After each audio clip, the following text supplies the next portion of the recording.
ത്രിയേക ദൈവത്തിൻ്റെ തിരുനാമത്തിന് മഹത്വം ഉണ്ടാകട്ടെ. കർത്താൽ പ്രിയ സഹോദരങ്ങളെ, വേൾഡ് ടു വേൾഡ് ടെലിവിഷൻ്റെ ആഭിമുഖ്യത്തിൽ നടത്തപ്പെടുന്ന ബൈബിൾ ക്രൗൺ പ്രതിദിന പ്രശ്നോത്തരിയിലേക്ക് നിങ്ങളെല്ലാവരെയും കർത്തൃനാമത്തിൽ സ്വാഗതം ചെയ്യുന്നു. നമ്മുടെ ഇന്നലത്തെ ചോദ്യം: മോശയെ അവൻ്റെ അമ്മ നദീതീരത്തുള്ള ഞാങ്ങണകളുടെ ഇടയിൽ ഒളിപ്പിച്ചു വെച്ചപ്പോൾ അവന് എന്ത് പ്രായമുണ്ടായിരുന്നു? ഉത്തരം: 3 മാസം. പുറപ്പാട് പുസ്തകം 2-ാം അധ്യായം 1-2 വാക്യങ്ങളിൽ നമുക്കത് കാണുവാൻ കഴിയും. ഇന്നലത്തെ വിജയി: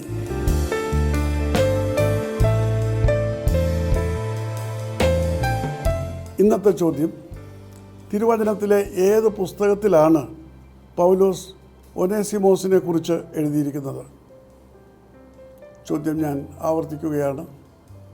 തിരുവചനത്തിലെ ഏത് പുസ്തകത്തിലാണ് പൗലോസ് ഒനേസിമോസിനെ കുറിച്ച് എഴുതിയിരിക്കുന്നത്? ഉത്തരം വേഗം അറിയിക്കുക, സമ്മാനം നേടുക. ദൈവം നമ്മെ അനുഗ്രഹിക്കട്ടെ. താഴെ കൊടുത്തിരിക്കുന്ന വാട്സാപ്പ് നമ്പറിൽ നിങ്ങളുടെ ഉത്തരങ്ങൾ അയയ്ക്കുക.